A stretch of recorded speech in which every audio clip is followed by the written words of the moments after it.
नमस्कार दोस्तों, आज की कहानी है घर। सुमन काम खत्म करके बैठक में बैठकर पेपर देख रही थी।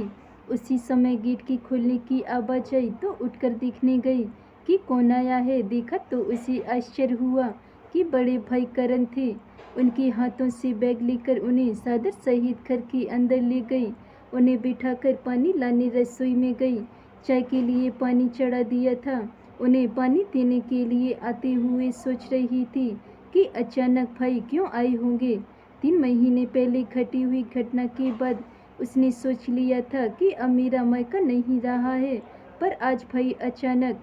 उसने भाई को पानी पिलाया और कुशल मंगल पूछने पर उन्होंने सर हिलाकर सब ठीक है कहा। बात को आगे न बढ़ाते हुए रसोई में गई और चाय बनाकर भाई को दे दी। भाई ज़्यादातर बातें कम ही करता था। वह खुद भी बात कम करती थी, इसीलिए वातावरण शांत था। भाई के पसंद की सब्जी बनाने अंदर गई। सुमन के पति सुशांत दोपहर का खाना घर आकर खाते थे। उन्होंने आते ही करण को देखा और हेलो कहा।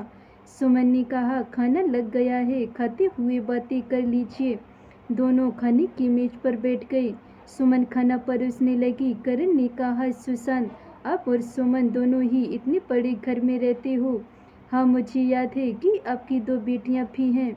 सोचो जरा, दोनों की शादियां हो गई तो वे अपने ससुराल चली जाएंगी। यहाँ आएंगी भी तो मेहमान बनकर। सुशांत ने कहा, वही तो ठीक है, पर आप कहना क्या चाहते हैं? करण ने कहा कि पिताजी ने जो घर सुमन को दिया है उसे बेच दीजिए, मैं खरीद लेता हूँ। अभी वहाँ इस घर का दाम 1 लाख तक चल रहा है। चाहे तो आप भी पूछताछ कर लीजिए। सुशांत, असल में मैं उस कंपाउंडर में हम दोनों भाइयों के घर ही रहें, ऐसा चाहता हूँ। सुशांत बहुत ही व्यवहारशील व्यक्ति है।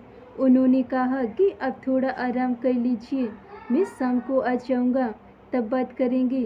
सुशांत के ऑफिस जाने के बाद करण ने सुमन से बात भी नहीं की और कमरे में आराम करने के लिए चले गए।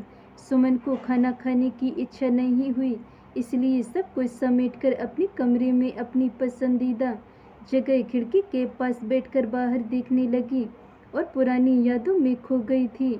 सुमन के पिता एक छोटे से गांव में काम करते थे। 2 भाइयों के बाद उसका जन्म हुआ था और बहुत ही प्यार से पलने लगी थी। उस जमाने में ही पिता ने बहुत बड़ी जमीन खरीदी और 2 पोर्शन वाला घर बनवाया था। सुमन को पढ़ने की इच्छा थी, परंतु पिता ने सुशांत की घर शादी करके उसे वहां भेज दिया था। सुशांत की माँ बहुत तेज तर्राज औरत थी। पिताजी के दिए हुए 50,000 रुपये का उपयोग करके ननद की शादी करा दी और सुमन को ताने देती थी कि मायके से कुछ नहीं लेकर आई है। सुशांत अपनी माँ की तरफदारी करते थे। एक बार तो हद ही हो गई थी। सास बहू के बीच छोटी सी झपट हो गई थी।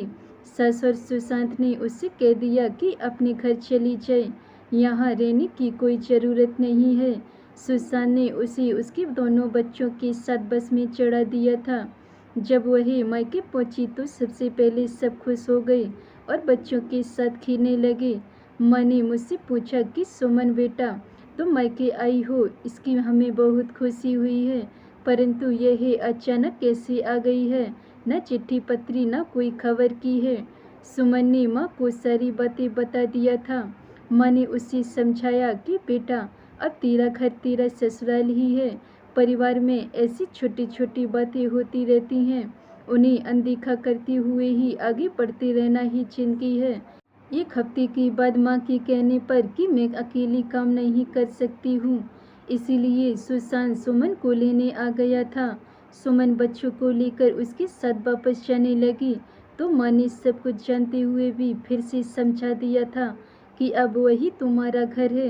कुछ समय पश्चात सास ससुर की मृत्यु हो गई थी।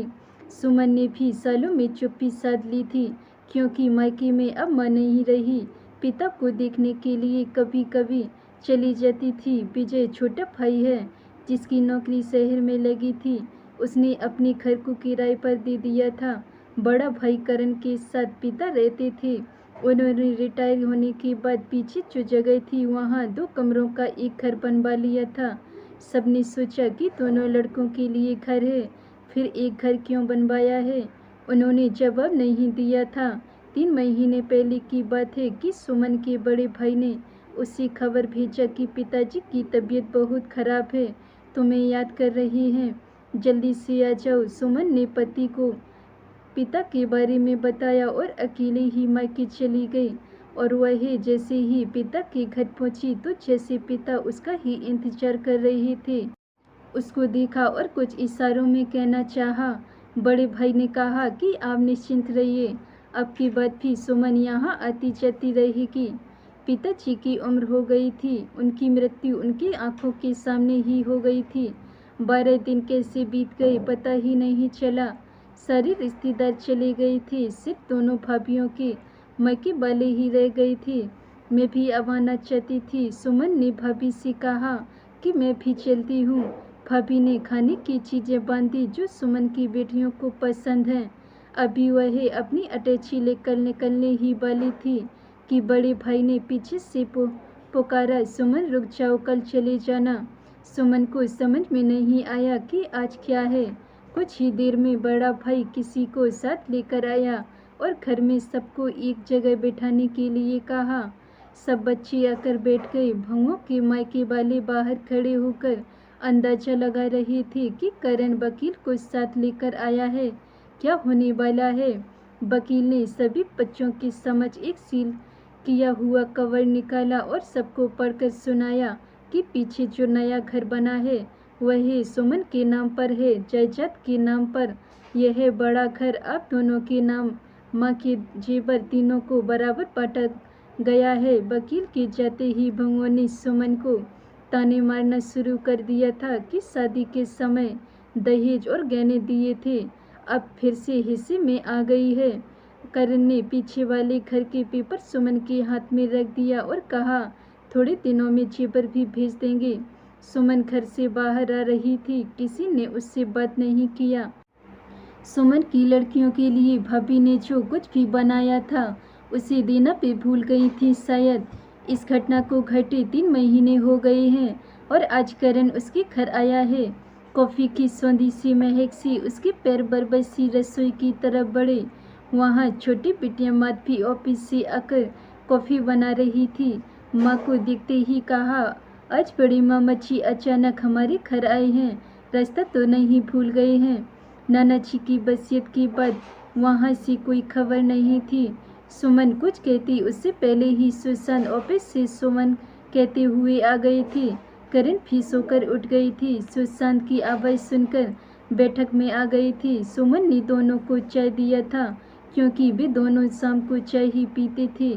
सुशांत ने कहा कि मैंने ऑफिस के लोगों से पता लगवाया है कि वहाँ 1 लाख से ऊपर घर बिक रहे हैं। वह पैसा आ जाएगा तो सुमन के अकाउंट में डाल दूंगा, ज़रूरत पड़ने पर उपयोग में ला सकते हैं। करण ने कहा, ठीक है, मैं घर जाकर सारे प्रबंध कर देता हूँ। 1-2 हज़ार ज़्यादा चले भी गए तो क्या है, बहन ही को मिलेंगे, है ना सुमन। करण बहुत ही खुश था। उसने कहा, थैंक यू सुशांत, मैं डर रहा था कि तुम मानोगे कि नहीं। मधवी अंदर कमरे से आई और कहा, घर माँ के नाम है, नाना जी ने उन्हें दिया है। अब दोनों को नहीं लगता कि उनसे भी एक बार पूछें कि वह चाहती क्या है। मायके का घर माँ का नहीं है और ससुराल का घर माँ का नहीं है, उसे डांटते हुए सुशांत ने कहा, मधवी यह माँ का घर ही तो है। वाह पापा, हम जब छोटे थे तो अपनी माँ यह कहकर नाना जी के घर भेज दिया था कि यह घर तुम्हारा नहीं है। वहाँ नानी ने बताया कि यह घर तुम्हारा नहीं है बेटा, तुम्हारा ससुराल ही तुम्हारा है। आज जब उनका अपना घर है तो आप उनसे बिना पूछे उसे बेचने की बात कर रहे हैं। आज की लड़की। मधवी ने माँ की तरफ मुड़कर कहा, माँ जहाँ ज़रूरत है वहाँ तो कुछ बोल दिया करो, अब चुप कैसे रह सकती हैं। मामा जी और पापा, वह माँ का घर है, उसे वह नहीं बेचेगी। क्यों माँ, मैं ठीक कह रही हूँ। मधवी की बातें सुनकर सुमन की आंखें खुशी से चमक गईं और आंखों में खुशी के आंसू आ गए और उसने हाँ में सर हिलाकर अपनी मर्जी बता दिया। सुमन ने मन ही मन सोचा कि हाँ, अब सुमन का घर नहीं बेचेगा। धन्यवाद दोस्तों। अगर ये मेरी कहानी आपको पसंद आई हो तो वीडियो को लाइक, कमेंट, शेयर जरूर करें। अगर चैनल पे नए हैं तो चैनल को सब्सक्राइब कर लें। मिलते हैं ऐसी और नई कहानियों के साथ, तब तक के लिए बाय बाय।